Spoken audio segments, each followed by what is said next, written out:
এখন আলহামদুলিল্লাহ বাংলাদেশের আলেম সমাজ, বুদ্ধিজীবী, কলামিস্ট, সাহিত্যিক, সাংবাদিক সবাই একমত হয়েছে এই বাংলাদেশের সংবিধান সংস্কার, আমরা বলি বাংলাদেশের সংবিধান সংস্কার নয়, 54 বছরের পরে আগামীতে যে নির্বাচন হবে ওই নির্বাচনে বাংলাদেশের সংসদ ভবনে সংবিধান থাকবে আল কোরআনুল কারীম। বলেন ঠিক না বেঠিক? এই কোরআনের সংবিধান ব্যতীত আমরা মুসলমান কোন সংবিধান মানি না, মানব না। ঠিক না বেঠিক? মুসলমানের সংবিধান যদি কোরআন দিয়ে রাসূলুল্লাহ সাল্লাল্লাহু আলাইহি সাল্লাম মদিনাতে 10 বছর কোরআন দিয়ে চালায়, সাহাবারা আবু বকর, ওমর, উসমান, আলী রিদওয়ানুল্লাহি তাআলা আজমাইন এ কোরআন দিয়ে 30 বছর, মোট 40 বছর এ কোরআন দিয়ে পৃথিবী পরিচালনা করতে পারে। বাংলাদেশের 56,000 বর্গ মাইল এ কোরআন দিয়ে পরিচালনা করার মতো শক্তি কোরআনের আছে না নাই? যদি কোরআনের মতো শক্তি থাকে, আজকের মসজিদ থেকে সকল মুসলমান সিদ্ধান্ত নেন আগামীতে দল, লীগ, পার্টি, দল যারাই ক্ষমতা যাবে তাদের সাথে আমরা ঐক্য হব যারা কোরআনকে পার্লামেন্টে রাষ্ট্রীয়ভাবে বিল পাস করে। বলেন ঠিক না বেঠিক? জামাত ইসলামী যদি ক্ষমতা যাওয়ার পরে কোরআনের আইন অমান্য করে, জামাত ইসলামকে ত্যাগ। বিএনপি ক্ষমতা যাওয়ার পরে যদি কোরআন অনুযায়ী রাষ্ট্র পরিচালনা করে, আমরা সকল মানুষ বিএনপিতে যোগদান করতে বাধ্য হব। আমরা দলের পূজা করি না, আমরা কার পূজারি করে? কারণ কোরআনের পূজা যে ব্যক্তি করে, রাসূলুল্লাহ সাল্লাল্লাহু আলাইহি সাল্লাম বলেছেন তোমরা তোমাদের জন্য এই কোরআন কিয়ামতের ময়দানে সুপারিশ করবে। ব্যক্তি সুপারিশ করবে না, দল সুপারিশ করবে না, আমাদের জন্য সুপারিশ করবেন কে? কোরআন। এই জন্য কোরআনের একজন কর্মী হয়ে দুনিয়াতে থাকতে চাই। আউযু বিল্লাহি মিনাশ শাইতানির রাজীম। বিসমিল্লাহির রাহমানির রাহিম। ইন্নাল্লাযীনা আমানু সুম্মা কাফারু সুম্মা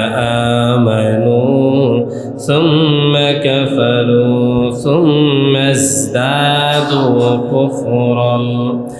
كفرا لم يكن الله ليغفر لهم ولا ليهديهم سبيلا. وقال رسول الله صلى الله عليه وسلم يأتي على الناس زمان لا يبقون من المسجد يسجدون إن الله وملائكته يصلون على النبي يا أيها الذين آمنوا صلوا عليه وسلموا تسليما. اللهم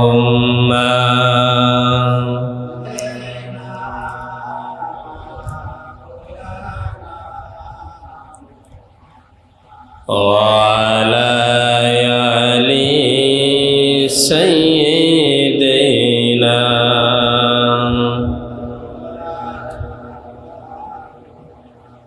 এমন দেশে যাবে রে মান, যে দেশের নাই ঠিকানা, এমন ঘরে শুবি রে মন, যে ঘরের নাই বিছানা। আল্লাহুম্মা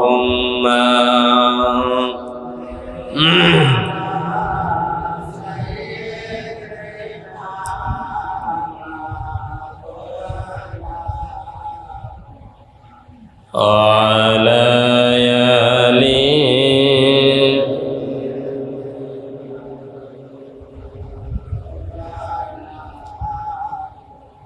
لا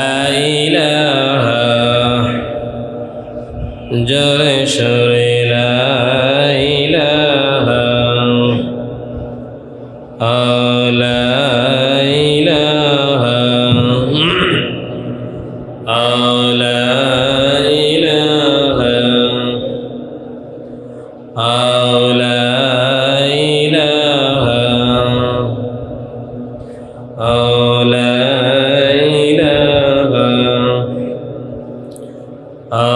লা ইলাহা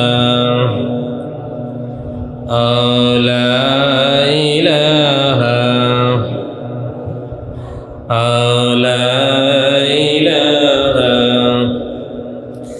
লা ইলাহা ইল্লাল্লাহ মুহাম্মাদুর রাসূলুল্লাহ সাল্লাল্লাহু আলাইহি ওয়াসাল্লাম। উপস্থিত সম্মানিত মুসলিম কেরাম ও মুরব্বির আইজাম, পর্দার আড়ালে সকল মা ও বোনেরা, সকলকে আমার পক্ষ থেকে সালাম পেশ করছি। আজকের জুমার আলোচনা শুরুতে আসসালামু আলাইকুম ওয়া রাহমাতুল্লাহি ওয়া বারাকাতুহু।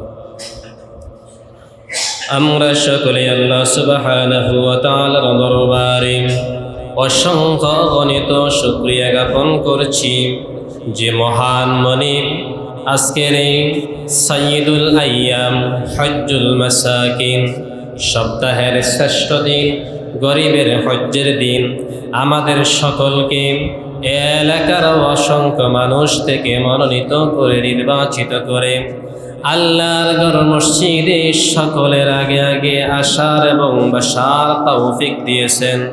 সেজন্য মন প্রাণ উজাড় করে দিয়ে আল্লাহর শেখানো ভাষায় শুকরিয়া জ্ঞাপন করছি। আমরা সকলে জোরে সরে বলি আলহামদুলিল্লাহ। درود السلام سيدنا حبيبنا شفيعنا قدوتنا محمد رسول الله সকলে বলি সাল্লাল্লাহু আলাইহি ওয়াসাল্লাম। এবং আল্লাহর জমিনে তলদেশে যত মুমিন মুমিনাত, মুসলিম মুসলিমাত, শুহাদা আজমাইন শুয়ে আছে, সকলের রূহের আত্মার মাগফিরাত কামনা করছি। সকলে বলি আমিন। আমার মুসলিম কাম, আমি আপনাদের সামনে পবিত্র কোরআনুল কারীমের সূরাতুন নিসা 137 নম্বর আয়াত তেলাওয়াত করেছি। বিশ্বনবীর মুখ নিঃসৃত অসংখ্য অগণিত হাদিসের ভিতরে একখানা হাদিস পাঠ করেছি। আল্লাহ পাক তৌফিক দান করলে এখান থেকে কিছু কথা বলবো ইনশাআল্লাহ। আল্লাহ পাক রব্বুল আলামিন সূরাতুন নিসার 137 নম্বর আয়াতে বলেন, ইন্নাল্লাযীনা আমানু, নিশ্চয়ই যারা ঈমান আনেছ, সুম্মা কাফারু, তারপরে আবার কুফরি করেছ, সুম্মা আমানু, আবার ঈমান এনেছ, সুম্মা কাফারু, তারপরে আবার কুফরিতে অবলম্বন করেছ, সুম্মা ইজদাদু কুফরা, এবং এই কুফরের উপরে মৃত্যুবরণ করেছ, অটল রয়েছ, লাম ইয়াকুনিল্লাহু লিয়াগফিরা লাহুম, আমি আল্লাহ তোমাদেরকে এবং তাদেরকে কখনো ক্ষমা করব না, ওয়ালা লিয়াহদিয়াহুম সাবিলা, এবং আমি আল্লাহ তাদেরকে কখনো আমার পথে পরিচালিত করব না। এই আয়াতটা যখন নাজিল হয়, রাসূলুল্লাহ সাল্লাল্লাহু আলাইহি সাল্লামের জামানায় তার সাহাবীদের মধ্যে, ওই সময়ে মুসলমানদের মধ্যে ঈমান আনার পরও কাফের হয়ে গেছে এমন অসংখ্য মুসলমান ছিল কিনা? রাসূলুল্লাহ সাল্লাল্লাহু আলাইহি সাল্লামের জামানায় ঈমান আনার পরে আব্দুল্লাহ ইবনে উবাই কাফের হয়ে গেছে। রাসূলুল্লাহ সাল্লাল্লাহু আলাইহি সাল্লামের জামানায় অনেক সাহাবী ঈমান আনার পরে মুরতাদ পর্যন্ত হয়ে গেছে। এবার সবাই বলেন তো দেখি, আমরা আমাদের ঈমানের যত্ন নেবার দরকার আছে না নাই? ঈমান আল্লাহর কাছে অনেক অনেক প্রিয় বস্তু। ঈমানের মতন দৌলত আল্লাহর আরশের নিচ থেকে শুরু করে জমিনের নিচ পর্যন্ত, আল্লাহর সৃষ্টিকুল থেকে শুরু করে কিয়ামত পর্যন্ত যত বড় নেয়ামত আছে, সবচেয়ে বড় নেয়ামতের বস্তুর নাম হলো ঈমান। ঈমান ঈমান বলেন সুবহানাল্লাহ। ঈমানের ব্যাপারে রাসূলুল্লাহ সাল্লাল্লাহু আলাইহি সাল্লাম বলেন, তোমরা যখন দেখবে কিয়ামত সন্নিকটে এসে গেছে, যতদিন পর্যন্ত আল্লাহ আল্লাহ বলার মতো একজন ব্যক্তি দুনিয়াতে থাকবে, ততদিন বুঝতে হবে পৃথিবীতে আর কিয়ামত হবে না। চিল্লায়ে বলেন সুবহানাল্লাহ। সহিহ মুসলিম আসছে, قال رسول الله صلى الله عليه وسلم لا تقوم الساعة على أحد يقول الله الله। আল্লাহ রাসূল সাল্লাল্লাহু আলাইহি সাল্লাম বলেছেন, ততদিন পর্যন্ত কিয়ামত হবে না যতদিন পর্যন্ত আল্লাহ আল্লাহ বলার মতো একজন লোক থাকবে। এবার বলেন তো, আল্লাহর ঈমানদার বান্দাদের সম্মান দুনিয়াতে আছে না নাই? আসেনি? শুধু তাই নয়, সহিহ মুসলিমে রাসূলুল্লাহ সাল্লাল্লাহু আলাইহি সাল্লাম বলেছেন, তাকুনু বাইনাস সাআতু ফিতান কাকিতাইল লাইলি মুজলিম ইসবিহুর রাজুলু ফিহা মুমিনান ফায়ুমসি কাফিরা। আল্লাহ রাসূল সাল্লাল্লাহু আলাইহি সাল্লাম বলেন, কিয়ামতের পূর্বে দুনিয়া জুড়ে ফিতনা, ফাসাদ, হত্যাযজ্ঞ এমন ভাবে ছড়িয়ে পড়বে, কাকিতাইল লাইলি মুজলিম, সূর্য ডোবার পরে যেমন ভাবে তোমাদেরকে অন্ধকার আচ্ছন্ন করে ফেলে, সূর্য ডোবার পরে যেমন ভাবে অন্ধকার হয়ে যায়, তোমরা দেখবা কিয়ামতের পূর্বে তেমনি ভাবে তোমাদের উপর এমনই ভাবে ফিতনা ফাসাদ শুরু হয়ে যাবে। ইসবিহুর রাজুলু ফিহা মুমিনান ফায়ুমসি কাফির। তখন তোমাদের মধ্যে অসংখ্য ঈমানদার বান্দা থাকবে, তারা সকালবেলা ঈমানদার থাকবে এবং সন্ধ্যার সময় কাফের হয়ে যাবে। বলেন নাউজুবিল্লাহ। এটা মুসলমানদের জন্য সবচেয়ে বড় দুর্ভাগ্যের হাদিস, মুসলমানদের জন্য আশঙ্কাজনক হাদিস, যে সকালবেলা ঈমানদার থাকবে, সন্ধ্যার সময় কাফের হয়ে যাবে। আমার মুসলমান ভাইরা, প্রশ্ন আসতে পারে যে হুজুর, তাহলে সকালবেলা যদি ঈমানদার থাকে, সন্ধ্যার সময় যদি কাফের থাকে, তখন শয়তান আমাদেরকে কিভাবে ওয়াসওয়াসা দিবে? আল্লাহ রাসূল সাল্লাল্লাহু আলাইহি সাল্লাম বলেছেন, আশ-শাইতানু জাসিমু আলা কলবিহি কুল্লি বানি আদম। প্রত্যেক আদমের কলবের ভিতরে একটা করে শয়তান লিপিবদ্ধ আছে। আসেনি? প্রত্যেকটা আদমের কলবে একটা করে শয়তান আছে। রাসূলুল্লাহ সাল্লাল্লাহু আলাইহি সাল্লাম বলেন, আমার মধ্যে একটা শয়তান আছে, তবে ওই শয়তানটাকে আমি নবী মুসলমান বানিয়ে দিয়েছি। সুবহানাল্লাহ বলতেন না? কিন্তু আমাদের ভিতরে যে শয়তান আছে, ওই শয়তানটাকে তো আমরা মুসলমান বানানো সম্ভব না। এবার বলেন তো দেখি, ওই শয়তান থেকে আমাদেরকে বিরত থাকার দরকার আছে না নাই?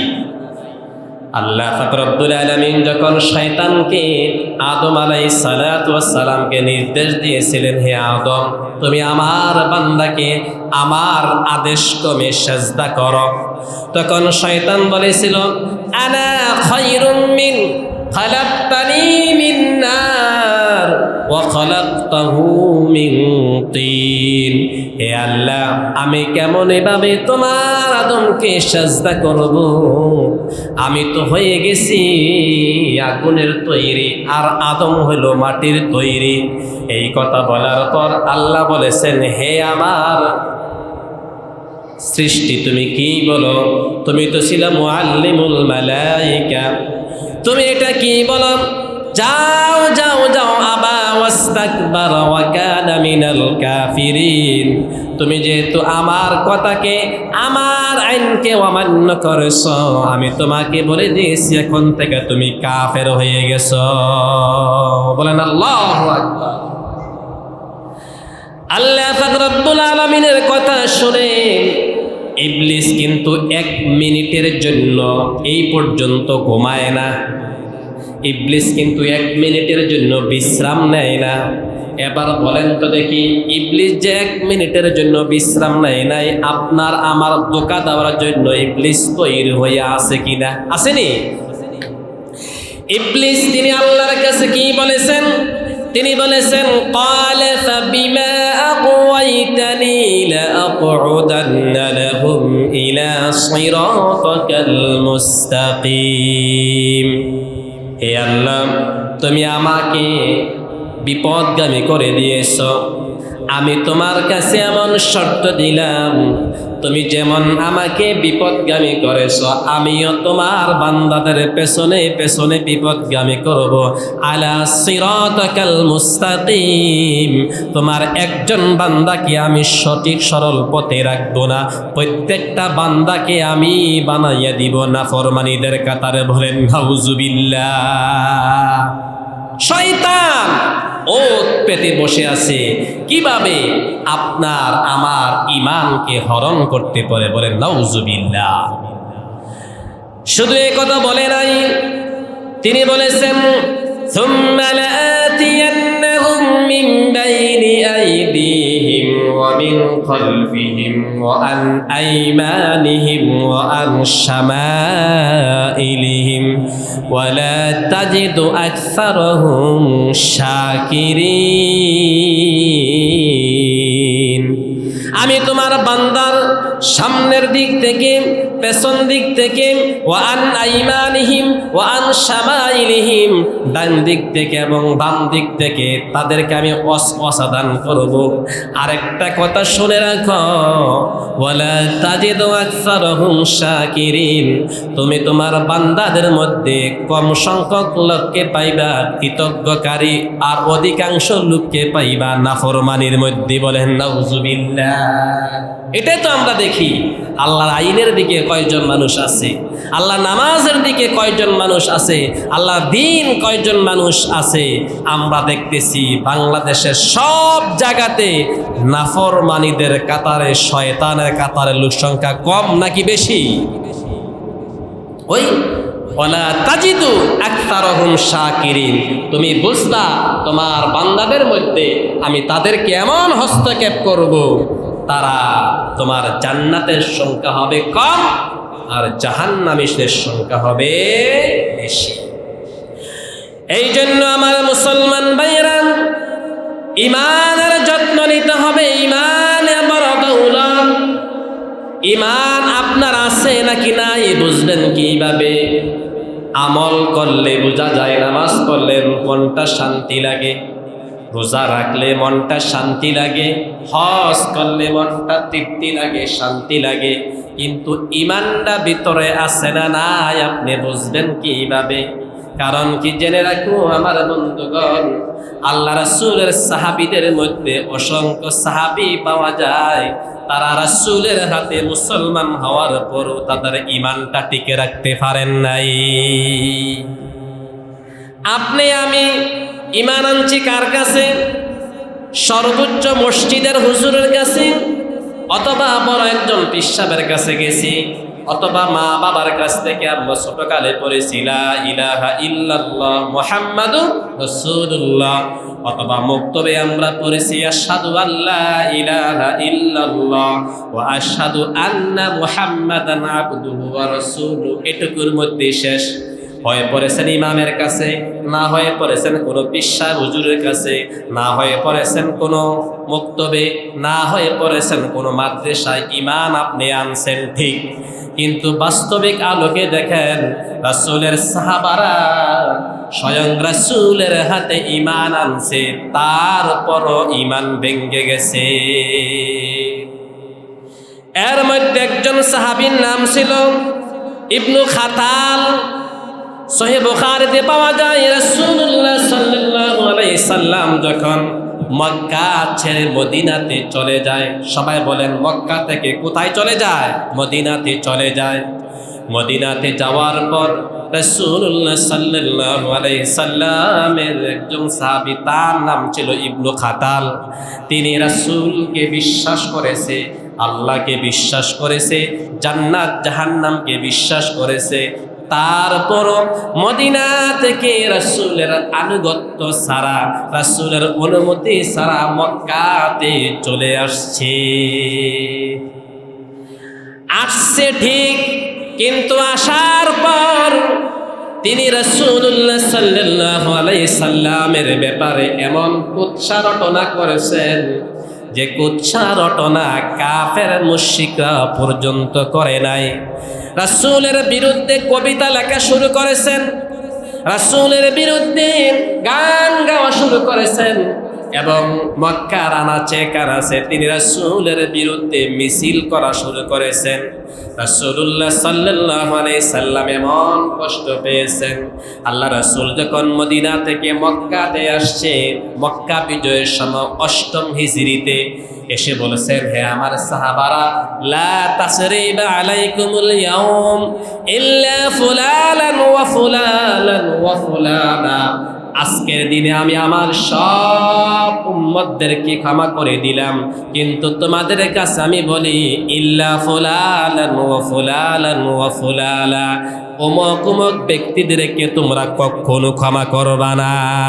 তার মধ্যে একজন নাম হলো ইবনু খাতাল। বলেন নাউজুবিল্লাহ। ইবনু খাতালের ব্যাপারে রাসূলুল্লাহ সাল্লাল্লাহু আলাইহি সাল্লাম বলেন, তোমরা তাকে যেখানে পাইবা সেখানেই হত্যা করবা। এ কথা বলার পর ইবনু খাতাল বুঝতে পেরেছেন মক্কা বিজয় হয়ে গেছে, এখন মদিনা, মক্কা, আরব, আজম সব জায়গায় রাসূলের হাতে ক্ষমতা এসে গেছে। রাসূলুল্লাহ সাল্লাল্লাহু আলাইহি সাল্লামের ক্ষমতা পাওয়ার পর তার সাহাবারা সবাই আনন্দে মাতোয়ারা হয়ে গেছে। কিন্তু ইবনু খাতাল তিনি চিন্তা করেছেন, আমি যদি এখন সাহাবীদের কাছে অথবা আল্লাহ রাসূলের কাছে ধরা পড়ে যাই, তাহলে সাহাবারা এবং তার নবী আমাকে যেখানে পাবে সেখানে হত্যা করতে বাধ্য হবে। তিনি রাসূলুল্লাহ সাল্লাল্লাহু আলাইহি সাল্লাম সাল্লামের ভয়ে কাবা ঘরের ভিতরে যাইয়া প্রবেশ করেছে। সবাই জানেন কাবার চত্বরে যারা প্রবেশ করে তারা হলো নিরাপদ। কাবার চত্বরে কোনো মানুষকে মানুষ হত্যা করা, ইভেন কোনো মানুষের উপর কোনো মানুষ আঘাত করা জায়েজ নাই। বলেন না সুবহানাল্লাহ। এই যে কাবা আমিনা, যে ব্যক্তি কাবার ঘরে প্রবেশ করে এই ব্যক্তি একবারে নিরাপদ। এটা ইবনু খাতাল তিনি জানেন যে কাবা ঘরে যদি প্রবেশ করে যায় তাহলে আমাকে তারা হত্যা করবে না, মারবে না।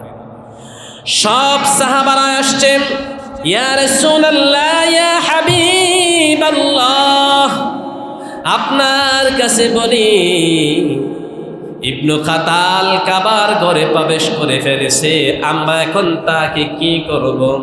রাসূলুল্লাহ সাল্লাল্লাহু আলাইহি সাল্লাম বলেছেন, হে আমার সাহাবারা, ইবনু খাতাল তাকে তোমরা যেখানে পাইবা সেখানে তোমরা হত্যা করে ফেলবা। ইভেন কাবা ঘরে ভিতরে যদি পাও তারপরও ইবনু খাতালকে তোমরা হত্যা করে ফেলো। বলেন আল্লাহু আকবার। অর্থাৎ তিনি মুরতাদ হয়ে গেছে। যারা মুরতাদ তাদের সংখ্যা কি? যারা অমুসলিম, আল্লাহর সাথে কুফরি করে তাদেরকে বলা হয় কাফের। যারা শিরিক করে তাদেরকে বলা হয় মুশরিক। যারা নামাজ কালিমা পড়ে না, মানে যথাসময় পড়ে না, তাদেরকে বলা হয় ফাসেক। যারা মুসলমান ইসলামে প্রবেশ করেছে তাদেরকে বলা হয় মুসলিম। কিন্তু খেয়াল করেন, যারা মুসলিম হওয়ার পর পুনরাবৃত্তি আবার কাফের দিকে চলে যায়, কুফর কাফের হয়ে যায়, তাদেরকে বলা হয় মুরতাদ। সবাই বলেন তাদেরকে কি বলে? মুরতাদের শাস্তি হলো কি? কাফের দিকে হত্যা করা জায়েজ নাই। কাফেররা কাফেরদের ধর্ম অবলম্বন করবে, হিন্দুরা হিন্দুদের ধর্ম অবলম্বন করবে, পালন করবে। কিন্তু মুরতাদের ব্যাপারে রাসূলুল্লাহ সাল্লাল্লাহু আলাইহি সাল্লামের আদর্শ হলো তারা মুরতাদ হওয়ার সাথে সাথে তাদেরকে তোমরা হত্যা করে ফেলো। বলেন সুবহানাল্লাহ। কারণ তিনি ইসলামে ছিল, আবার ইসলাম থেকে দূরে সরে চলে আসছে। এই ভাইরাসকে তোমরা কখনো রাখতে পারবা না। কারণ যদি তোমরা রাখো, সে যেমন মুসলিম থেকে অমুসলিম হয়ে গেছে, তার ভাইরাসে, তার কারণে আরেকজন আবার মুসলিম অমুসলিম হওয়ার, কাফের হওয়ার সম্ভাবনা আছে না নাই? এই জন্য মুরতাদের ব্যাপারে শাস্তি হলো তাদেরকে তোমরা যেখানে পাইবা সেখানে তোমরা হত্যা করতে পারবা। কারণ এখন বাংলাদেশ তো আর হেইমানের ইসলাম মুসলিম ইসলামী স্টেট ক্ষমতা আসে নাই। এখন শাহবাগে এক শ্রেণীর অমুসলিম নাস্তিক যারা, তারাও মুসলমানদেরকে গালি দেয়, আবার মুসলিম মুসলমান সভ্যতা সংস্কৃতি যারা মানে, তারাও কাফেরদেরকে গালি দেয়। কিন্তু রাষ্ট্রীয়ভাবে কোন আইন আমরা বাংলাদেশে আজও পর্যন্ত দেখতেছি। বলতেছিলাম রাসূলুল্লাহ সাল্লাল্লাহু আলাইহি সাল্লাম বলেছেন, হে আমার সাহাবারা, তোমরা সর্বদা সব সময় ঈমানের যত্ন নিবা। ঈমানের যত্ন যদি তোমরা না নাও, তাহলে ঈমান এমন একটা বিষয়, ইসবিহুর রাজুলু ফিহা মুমিনান ফায়ুমসি কাফিরা। এমন একটা সময় আসবে যেই সময়টা তোমরা সকালবেলা মুমিন থাকবা, সন্ধ্যার সময় তোমরা কাফের হয়ে যাইবা। বলেন নাউজুবিল্লাহ। এবার বলেন ঈমানের যত্ন নেওয়া দরকার আছে না নাই? ঈমান সবচেয়ে বড় দৌলতের বিষয়। ঈমানের মতন দৌলত অন্যান্য বিষয় হতে পারে না। আপনি নামাজ পড়বেন, এটা হলো নেক আমল, আর ঈমানটা হলো এক। একের ডাইনে যদি একটা শূন্য দেন হইব 10, আর একটা শূন্য দেন হইব 100, আর একটা শূন্য দেন হইব 1000। এইভাবে যত শূন্য দেন তত সংখ্যা বাড়বে। যদি ওই শূন্য দেওয়ার পরে এক নামক সংখ্যাটা তুলে নেন, এই শূন্যের কোনো দাম আছে? ঈমান হলো বড় দৌলত। রাসূলুল্লাহ সাল্লাল্লাহু আলাইহি সাল্লামের স্ত্রী হযরত খাদিজা রাদিয়াল্লাহু তাআলা আনহা, তার ঈমান ছিল, তিনি নামাজ পায় নাই, কারণ হিজরতের দ্বিতীয় বর্ষে নামাজ ফরজ হয়েছে। তিনি হজ পায় নাই, কারণ হিজরতের 8ম বছরে হজ ফরজ হয়েছে। হিজরতের আগে হযরত খাদিজা রাদিয়াল্লাহু তাআলা ইন্তেকাল করেছেন। তাহলে খেয়াল করেন, রোজা তিনি রোজাও পায় নাই, কারণ হিজরতের দ্বিতীয় বছর রোজা ফরজ হয়েছে। নামাজও পায় নাই, রোজাও পায় নাই, হজও পায় নাই, যাকাতও পায় নাই। যাকাতও মদিনাতেই ফরজ হয়েছে। মক্কাতে খাদিজা রাদিয়াল্লাহু তাআলা আনহা ইসলামের 5টা বস্তুর ভিতরে একটা হলো ঈমান, আর 4টা বস্তু তিনি পায় নাই। বোঝা যায় এক নামক বস্তুটা, ঈমানটা যখন আছে, তিনি জান্নাতের প্রথম কাতারে চলে গেছে। বলেন সুবহানাল্লাহ। ঈমানের যত্ন আছে না নাই? হযরত মূসা আলাইহিস সালাতু সালামের জামানায় একজন ব্যক্তি ছিলেন, তাকে বলা হয়তো মুস্তাজাবুদ দাওয়া। তার দোয়া যেভাবে সে বলতো সেইভাবে সে কবুল হইতো, মানে দোয়া করার সাথে সাথে কবুল। ওই ব্যক্তিটাকে বলা হয় মুস্তাজাবুদ দাওয়া। তার নাম হলো বালাম ইবনে বাহুলা। আল্লাহ পাক রব্বুল আলামিন তার ব্যাপারে কোরআন আয়াত নাজিল করেছেন মুহাম্মদ সাল্লাল্লাহু আলাইহি সাল্লামের উপর। তিনি বলেছেন, ওয়াতলু আলাইহিম নাবাআল্লাযী আতাইনাহু আয়াতিনা ফানসালাকা মিনহা ফাআতবা'হুশ শাইতান ফাকানা মিনাল গাবিরিন। ওয়াতলু আলাইহিম নাবাআল্লাযী, হে আমার নবী, তুমি ওই ব্যক্তির কথা স্মরণ করো, আল্লাযী আতাইনাহু আয়াতিনা, যাকে আমি অসংখ্য নিয়ামত দান করেছি, যাকে আমি অসংখ্য আয়াতিনা, আয়াত এক বচন, আয়াতিনা বহু বচন, নিদর্শন এক বচন হলো আয়াত, আর বহু বচন হলো আয়াতিনা, আয়াতুন। আমি আমার এই ব্যক্তিটাকে অসংখ্য নিয়ামত দান করছি। একটা নিয়ামত হলো যে সে যেই দোয়া করবে সেই সাথে সাথে দোয়া কবুল হয়ে যাবে। আল্লাহর ইশারা ওই ব্যক্তিটা পর্যন্ত কাফের হইয়া মরছে, বলেন নাউজুবিল্লাহ। জানার দরকার আছে না নাই? কারণ কি জানেন?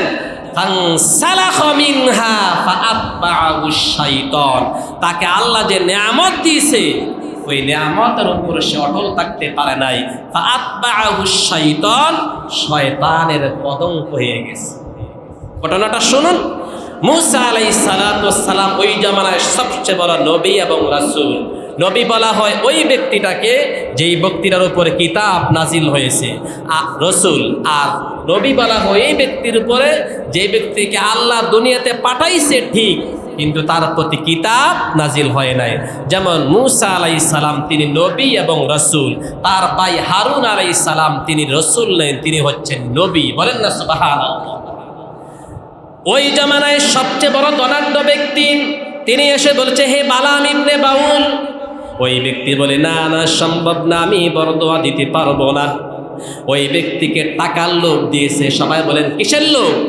পৃথিবীতে দুইটা লোভ মানুষকে সবচেয়ে বেশি আগ্রাসিত করে, আক্রমণ করে। একটা হলো নারীর লোভ, আর একটা হলো অর্থের লোভ। বলেন ঠিক না বেঠিক? যে দুইটা লোভের প্রতি পড়ে সে দুনিয়াও শেষ, খাসিরাত দুনিয়া ওয়াল আখিরা, দুনিয়াও শেষ আখিরাতেও শেষ। ওই বালাম ইবনে বাউল তাকে যখন বলেছে ওই জামানায় সবচেয়ে বড় অর্থমূর্তি, হে বালাম তুমি মুসা নবীর বিরুদ্ধে বরদোয়া দাও, মুসা নবী যেন ধ্বংস হয়ে যায়। বলেন নাউজুবিল্লাহ। কিন্তু নবীরা তো কোনোদিন ধ্বংস হবে না, নবীদেরকে পাঠায় সরাসরি আল্লাহ। আপনি আমি গুনাহগার, আপনার আমার কবিরা গুনাহ আছে, নবীদের ব্যাপারে কোনো গুনাহ নাই। নবীরা হলো মাসুম। মাসুম বলা হয় ইসমে মাফউল, আর ইসমে মাফউল বলা হয় তাদেরকে যাদেরকে সরাসরি আল্লাহ নিয়ন্ত্রণ করে। বলেন সুবহানাল্লাহ।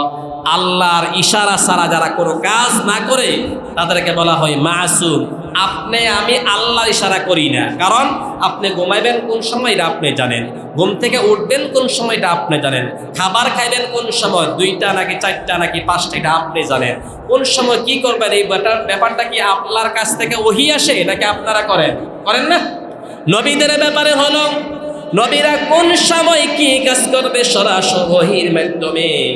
রাসূলুল্লাহ সাল্লাল্লাহু আলাইহি সাল্লাম বলেন, আমি আম্মা জানাই তোমাদের সাহাবী হযরত আয়েশার সাথে কি ব্যবহার করব রাতের বেলা দিনের বেলা, হযরত খাদিজা রাদিয়াল্লাহু তাআলা আনহার সাথে কি ব্যবহার করব দিনের বেলা রাতের বেলা, সেটাও আল্লাহর পক্ষ থেকে আমার কাছে ওহী। বলেন সুবহানাল্লাহ। রাসূলুল্লাহ সাল্লাল্লাহু আলাইহি সাল্লাম যে ইস্তেনজা করেছেন সেটাও ওহী, তিনি যে হাসছেন সেটাও ওহী, তিনি যে কথা বলেছেন সেটাও ওহী।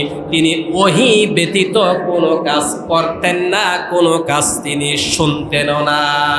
এই জন্য হাদিস বলা হয় 3 প্রকার, হাদিসে কওলি, হাদিসে ফিআলি, হাদিসে তাকরিরি। কওলি হাদিস বলা হয় যে কথাটা রাসূলের মুখ দিয়ে বলেছেন, আর ফিআলি হাদিস বলা হয় যেটা রাসূলুল্লাহ সাল্লাল্লাহু আলাইহি সাল্লাম করেছেন, আর তাকরিরি হাদিস বলা হয় যেটা সাহাবীরা করেছেন, তিনি মৌন সম্মত দিয়েছে, ওটাকে বলা হয় তাকরিরি। বলেন সুবহানাল্লাহ। ওহীর মাধ্যমে, ওহীর গণ্ডির বাহিরে নবীরা কোনোদিন যেতেন না। আপনি আমি সর্বদা সবসময় চলতে নিজের বিবেক দিয়ে, নবীরা চলে কার মাধ্যমে? আল্লাহর ওহীর মাধ্যমে। হযরত মুসা আলাইহিস সালাতু ওয়াস সালামের ব্যাপারে কথা আসলো, তার ব্যাপারে যেন বরদোয়া দিয়ে তাকে ধ্বংস করে দেয়। বালাম ইবনে বাহুলা তিনি প্রথমে নিষেধ করেছেন, টাকার অর্থ মনে কম হয়েছে, কিন্তু শয়তান ইবলিস এমনভাবে তার দিকে আকৃষ্ট হয়েছে, ইবলিস এসে বলেছে, হে আল্লাহর বান্দা তুমি বরদোয়া দাও, তুমি বরদোয়া দাও, তুমি এই এলাকার সবচেয়ে বড় নেতা হতে পারবা। বলেন নাউজুবিল্লাহ। আল্লাহ পাক রব্বুল আলামিন কুরআন মাজিদে বলেছেন, ফানসালাকা মিনহা, আমি যে তাকে নিয়ামত দিয়েছি, নিয়ামতের উপর তিনি থাকতে পারে নাই। ফাআতবাহু শায়াতিন, শয়তান তাকে সকাল এবং বিকাল আক্রমণ করতে শুরু করেছে। ফাকানা মিনাল গাবিন, ওই শয়তানের আক্রমণে তিনি যখন আল্লাহর নবীর বিরুদ্ধে বরদোয়া দিতে শুরু করলো, আল্লাহ পাক রব্বুল আলামিন তার জিহ্বাটাকে টান দিয়া নিচের দিকে দিয়া সাথে সাথে তাকে কাফের বেঈমান বানাইয়া তাকে মৃত্যুবরণ করেছে। বলেন নাউজুবিল্লাহ। বুঝতে পারছি? নবীদের বিরুদ্ধে, সাহাবাদের বিরুদ্ধে যারা অবস্থান নেয় তাদের পরিণতি হয় দুনিয়াতে সবচেয়ে বড় শাস্তি, আর তার মৃত্যুটা হয় বেঈমান ফাসিক অবস্থায়। বলেন নাউজুবিল্লাহ। বুঝতে পারছি? রাসূলুল্লাহ সাল্লাল্লাহু আলাইহি সাল্লাম বলেন, তোমরা ইমানের যত্ন নাও, কারণ হলো ইমানটা সবচেয়ে বড় দৌলত। এখন প্রশ্ন হলো, হুজুর আমরা ইমানের যত্ন নিব কিভাবে? ইমানের যত্ন এমনভাবে নিতে হবে, আল্লাহ রাসূল এবং সব নবীদের ব্যাপারে আমি আপনাদেরকে দলিল দেই। হযরত মুসা আলাইহিস সালাতু ওয়াস সালাম, হযরত নূহ আলাইহিস সালাতু ওয়াস সালামের একজন ছেলের নাম ছিল কেনান। নূহ নবী ছিল আল্লাহর সবচেয়ে বড় নবী। তার কাছে যখন ওহী আসছে, হে নূহ, তুমি তোমার জাতির লোকদেরকে বুঝাও। ক্বালা ইয়া কওমি ইবুদুল্লাহা মা লাকুম মিন ইলাহিন গায়রু, হে আমার জাতির লোকেরা, তোমরা ঈমান আনয়ন করো, ঈমানের উপর তোমরা থাকো, এক আল্লাহর ওহী ব্যতীত, এক আল্লাহর তাওহীদ ব্যতীত তোমরা অন্য কিছু মানে না। কথা কিন্তু খেয়াল করেন। কিন্তু নূহ আলাইহিস সালাতু ওয়াস সালামের ছেলে, তার নাম ছিল কেনান, তিনি নূহ নবীর দাওয়াত গ্রহণ করে নাই। খেয়াল করেন, নবীর পুত্র হওয়ার পরও সে কাফের, আল্লাহর কাছে তার জন্য জান্নাত নাই। নাউজুবিল্লাহ বলতেন না? হযরত লূত আলাইহিস সালাতু ওয়াস সালাম, তার স্ত্রী, তিনিও কাফের, জাহান্নামী। হযরত ইব্রাহিম আলাইহিস সালাতু ওয়াস সালাম, তার বাবা মূল নাম ছিল তারেক, আর তিনি যেহেতু সবচেয়ে বেশি মূর্তি বানাইতো, আর ওই জামানায় সবচেয়ে বড় মূর্তির নাম ছিল আজর, তার নাম হলো আজর, তিনিও হলো কাফের, তার জায়গা হলো জাহান্নাম। হযরত মুহাম্মদ রাসূলুল্লাহ, সবাই বলেন সাল্লাল্লাহু আলাইহি সাল্লামের আপন চাচা আবু জাহেল, তার নাম হলো আমর বিন হিশাম। জাহেল মানে মূর্খ, এই জন্য তার নাম পৃথিবীতে আসছে আবু জাহেল, মানে হচ্ছে মূর্খের পিতা, অথচ তার নাম হলো আমর বিন হিশাম। আমর বিন হিশাম বলে আমরা কেউই জানি না, কিন্তু আবু জাহেল বললে একটাই জানি, সে কাফের। ঠিক না বেঠিক? খেয়াল করেন, হযরত নূহ আলাইহিস সালাতু ওয়াস সালামের ছেলে কেনান কাফের, জাহান্নামী। হযরত লূত আলাইহিস সালাতু ওয়াস সালামের স্ত্রী জাহান্নামী। হযরত ইব্রাহিম আলাইহিস সালাতু ওয়াস সালামের বাবা আজর কাফের, জাহান্নামী। মুহাম্মদ রাসূলুল্লাহ সাল্লাল্লাহু আলাইহি সাল্লামের আপন চাচা আবু তালেব এবং আবু জাহেল, আমর বিন হিশাম, তারাও কাফের, জাহান্নামী।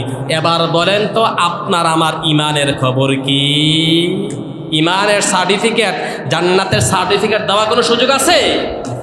সরাসরি আল্লাহর কাছে ইমানের ব্যাপারে সর্বদা সব সময় আল্লাহর কাছে চাইতে হবে। রাসূলুল্লাহ সাল্লাল্লাহু আলাইহি সাল্লাম বলেছেন, তোমরা যারা ঈমান এনেছ, ঈমানের ব্যাপারে যত্ন নাও। ঈমানের ব্যাপারে যত্ন নেবেন কিভাবে? খেয়াল করেন, রাসূলুল্লাহ সাল্লাল্লাহু আলাইহি সাল্লাম আল্লাহর কাছে সব সময় চাইতেন, ইহদিনাস সিরাতাল মুস্তাকিম সিরাতাল্লাযীনা আন'আমতা আলাইহিম, হে আল্লাহ আপনি আমাকে সঠিক সরল পথ দেখান। আল্লাহ নবী যদি আল্লাহর কাছে সব সময় সঠিক সরল পথ দেখার জন্য আল্লাহর কাছে মুনাজাত করে, প্রার্থনা করে, আপনার আমার আল্লাহর কাছে চাওয়া দরকার আছে না নাই? আসেনি? ঈমানের যত্ন নিতে হবে। কারণ কি জানেন বন্ধুগণ, আল্লাহর কাছে ঈমান আনছে কাদিয়ানী সম্প্রদায়, তারা হলো কাফের। আপনি টুপি পরেন, কাদিয়ানি টুপি পরে, আপনি নামাজ পড়েন, কাদিয়ানি নামাজ পড়ে, আপনি মসজিদে জামাতের সাথে নামাজ পড়েন, কাদিয়ানি মসজিদে নামাজের সাথে নামাজ পড়ে, আপনিও হজ করেন, কাদিয়ানিও হজ করে, আপনি যাকাত দেন, কাদিয়ানিও যাকাত দেয়। কিন্তু সমস্যা হলো তারা কোরআনের খা আলিফ তা নুন 4 অক্ষর মানে না। খ আলিফ তা নুন 4 অক্ষর হইল খাতামুন নবিয়্যিন। তারা আমাদের নবী মুহাম্মদ সাল্লাল্লাহু আলাইহি সাল্লামকে শেষ নবী মানে না। নাউজুবিল্লাহ বলতেন না? নবীর ব্যাপারে আল্লাহ বলেছেন, মা কানা মুহাম্মাদুন নাবা হাদিম মির রিজালিকুম ওয়ালাকির রাসূলুল্লাহ ওয়া খাতামান নাবিয়্যিন। বলেন আল্লাহু আকবার। আমার নবী হলেন তোমাদের জন্য শেষ নবী। আবার নবী বলে গেছেন সহিহ বুখারী হাদিস, ক্বালান নবী সাল্লাল্লাহু আলাইহি সাল্লাম আনা খাতামুন নাবিয়্যিন লা নাবিয়্যা বাদি। আমি হইলাম তোমাদের জন্য শেষ নবী, আমার পরে কোনো নবী আসবে না। কিন্তু কাদিয়ানি সম্প্রদায় গোলাম মুহাম্মদ কাদিয়ানিকে নবী বলে দাবি করে। বলেন নাউজুবিল্লাহ। তারা কোরআনে কয়টা অক্ষর অস্বীকার করছে? 4টা, খ আলিফ তা নুন। এখন তারা কাদিয়ানি সম্প্রদায় 4 অক্ষরকে অমান্য করার কারণে যদি কাফের হয়, এখন আপনার আমার ব্যাপারে বিধান কি দেখেন। কোরআনে আল্লাহ বলেছেন, ইনিল হুকমু ইল্লা লিল্লাহ। হুকুম যার, আইন চলবে তার। কোরআনে বলেছেন, আলা লাহুল খালকু ওয়াল আমরু। সাবধান, সৃষ্টি যার, আইন চলবে শুধু কার? আল্লাহর। তাহলে 2টা কোরআনে আল্লাহ বলেছেন, আলা লাহুল খালকু ওয়াল আমরু। সাবধান, সৃষ্টি যার, আইন চলবে তার। এখন বলেন তো দেখি, বাংলাদেশে কি আল্লাহর আইন চলছে? চলছে? বাংলাদেশে যেহেতু আল্লাহর আইন চলে নাই, বুঝতে হবে আমরাও আল্লাহর পরিপূর্ণ মুসলিম হতাম পারি নাই। কিভাবে বুঝবেন? বুঝতে হবে এমনভাবে, দেখেন কোন একজন ব্যক্তি মাগরিবের 3 রাকাত ফরজ নামাজ, এখন আপনার হাতে বিশাল রাত সময় আছে। আপনি যদি মনে করেন আমি 3 রাকাতের জায়গায় 4 রাকাত পড়লে সমস্যা কি? কথা বলেন, সমস্যা হবে নি?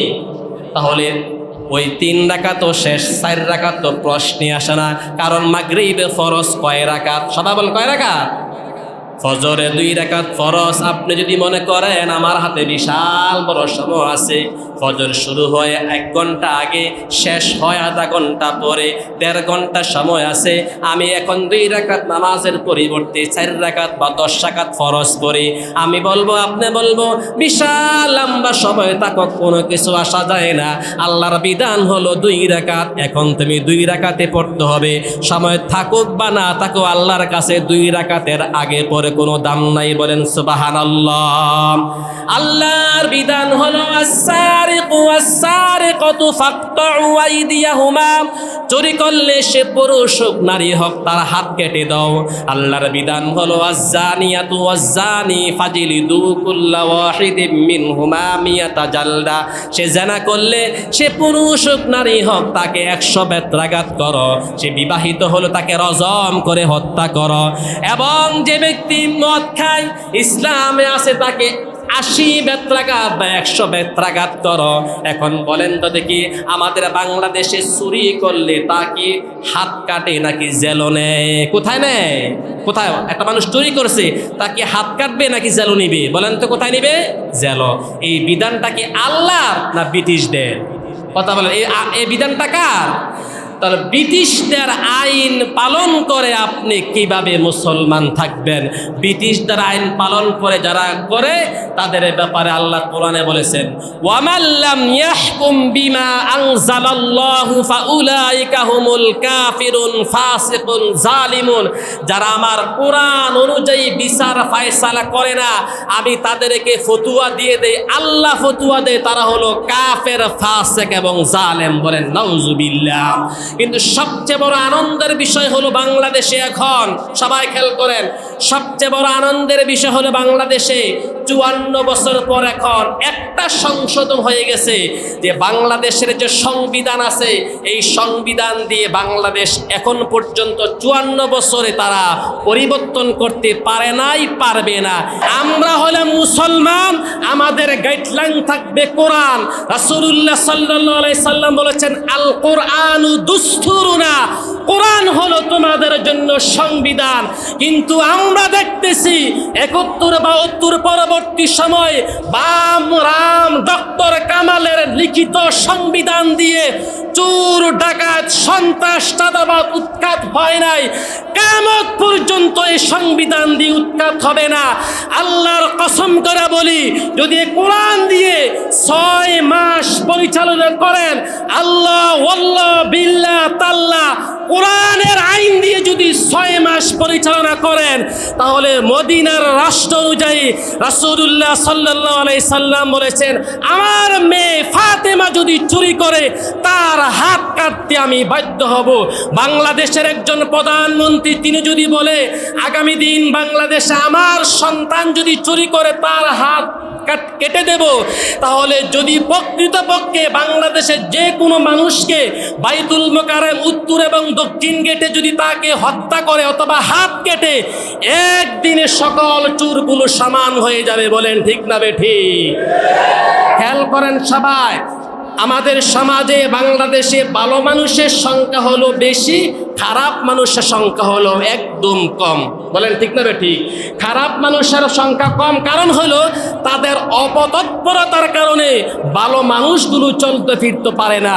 কিন্তু আল্লাহ পাক রব্বুল আলামিন বলে দিয়েছেন, একজন মানুষকে তোমরা কেতাল করলে, একজন মানুষের হাত কাটলে, বাংলাদেশের সব চোরগুলো একদিনে সোজা হয়ে যাবে।